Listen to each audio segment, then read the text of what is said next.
আসসালামু আলাইকুম ওয়া রাহমাতুল্লাহি ওয়া বারাকাতুহু।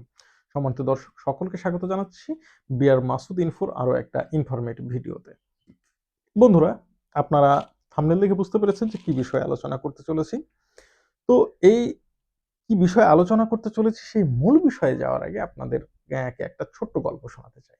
গল্পটা হচ্ছে, কোনো এক বাড়িতে এক বাবা তার ছেলেকে শায়েস্তা করার জন্য বাথরুমে আটকে রেখেছিল। তো বাথরুমে আটকে রাখার কারণ ছিল, বাবা চেয়েছিল তাকে একটু শায়েস্তা করতে। বাবার ইচ্ছা ছিল যে ঘন্টাখানিক বন্দি করে রাখলেই ওর অনেক শিক্ষা হবে। তো ছেলেও কিন্তু কম যায় না, সেও বাথরুমের ভিতর ঢুকে ছিটকানিটা আটকে দিয়েছিল।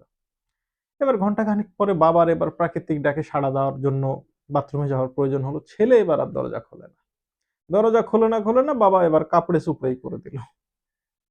ব্যাপারটা হচ্ছে, বাংলাদেশে স্বৈরাচারের পতনের পরে ভারত এমন একটা অবস্থান নিয়েছিল যে বাংলাদেশের মানুষকে তারা তাদের দেশে যেতে দিবে না। টুরিস্ট ভিসা তো বন্ধ করে দিল। অন্যান্য এমার্জেন্সি ভিসাগুলো শুধু নামমাত্র চালু রেখেছিল।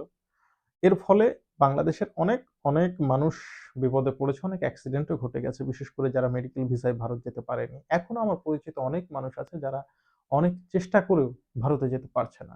আসলে করার কিচ্ছু নেই। এদের জন্য বলারও কিচ্ছু নেই। এখন শুধু একটাই কথা বলার আছে যে, ভারত যদি এই উম এই মানে নীতি বহাল রাখে তাহলে আমাদেরকে বিকল্প কিছু ভেবে নিতে হবে।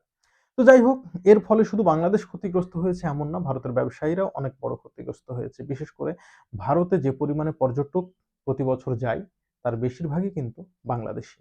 এবং ভারতে যে মেডিকেল ট্যুরিজম, সেই মেডিকেল ট্যুরিজমের কিন্তু 80% হচ্ছে বাংলাদেশী, বাকি 20% অন্যান্য দেশের।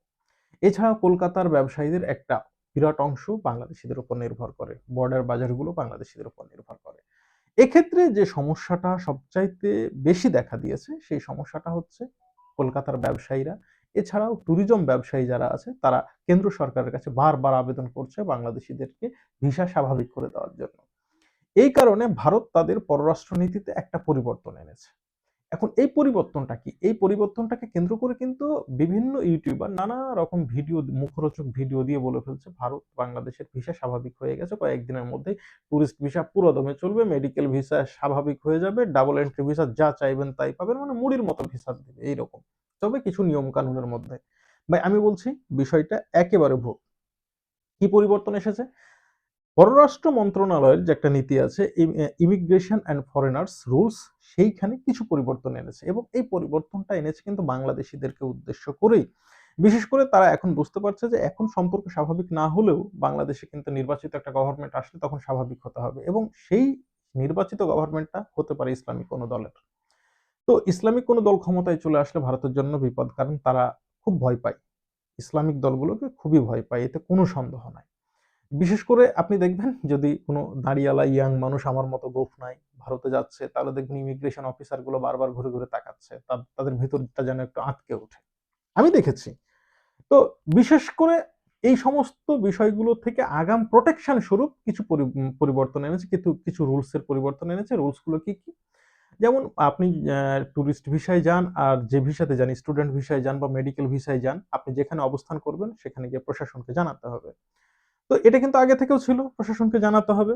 কিন্তু এর মধ্যে নতুনত্ব কি? নতুনত্ব হচ্ছে এটাই যে আপনার যদি কোনো আত্মীয়স্বজন থাকে ভারতে, আপনি তাদের বাড়িতে গিয়ে সরাসরি থাকতে পারবেন না। এর জন্য আপনাকে একটা অ্যাডমিনিস্ট্রেটিভ পারমিট নিতে হবে। এবং এই অ্যাডমিনিস্ট্রেটিভ পারমিট ছাড়া আপনি আত্মীয়র বাসায় থাকতে পারবেন না। যদি অ্যাডমিনিস্ট্রেটিভ পারমিট দেওয়া হয় তাহলে আপনি থাকতে পারবেন। আর যদি না দেওয়া হয় তাহলে আপনি সারাদিন আত্মীয়র বাসায় থাকবেন, খাবেন-দাবেন, কিন্তু রাত্রে গিয়ে আপনাকে হোটেলে থাকতে হবে। কত বড় একটা মানে নিম্ন রুচির পরিচয়, চিন্তা করেছেন?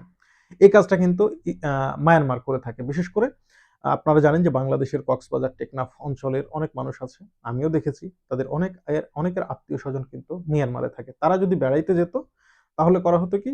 তারা কিন্তু রাইতের বেলায় হোটেলে থাকতে হবে তাদেরকে। দিনের বেলাতে কিন্তু তাদের মানে থাকতে পারবে, তাদের আত্মীয়র বাসায় খাইতে পারবে। এমনকি ওই সময়গুলোতে মিয়ানমার পুলিশ মানে দিনের বেলায় ১ বার থেকে ২ বার চেক করতে তাদের বাসায় যেত এবং চেক করত যে জাস্ট একটা তরকারি কাটার মতো একটা জাস্ট বটি বা দাও থাকবে, এর বেশি কিছু থাকবে না। ঠিক আছে? আর অন্য কোনো মানে শক্ত লোহা জাতীয় বা মানে আঘাত করা যায় মানুষকে এমন কিছু থাকবে না। এইরকম মানে চেকিং প্রায় হতো মুসলমানগুলোর বাড়িতে। তো তো এই সেম এই রুলস কিন্তু এবার ইন্ডিয়া জারি করলো শুধুমাত্র ভয়ে সন্ত্রস্ত হয়ে বাংলাদেশিদের প্রতি। তো এর মানে এই নয় যে ভারত বাংলাদেশিদের জন্য ভিসা স্বাভাবিক করে দিয়েছে। আমি আবারও বলে রাখছি, এই বিষয়ে যারা ভিডিও করছেন বা এই ভিডিও দেখে যারা নিজেদেরকে উৎফুল্ল ভাবছেন, আমি বলছি আপনাদের চিন্তাধারাটা পরিবর্তন করুন। এটা হচ্ছে শুভঙ্করের ফাঁকি। এটার মূল উদ্দেশ্য কি সেটা আমি বলে দিলাম। এটাই হচ্ছে মূল উদ্দেশ্য। সকলকে ধন্যবাদ। আসসালামু আলাইকুম ওয়া রাহমাতুল্লাহ।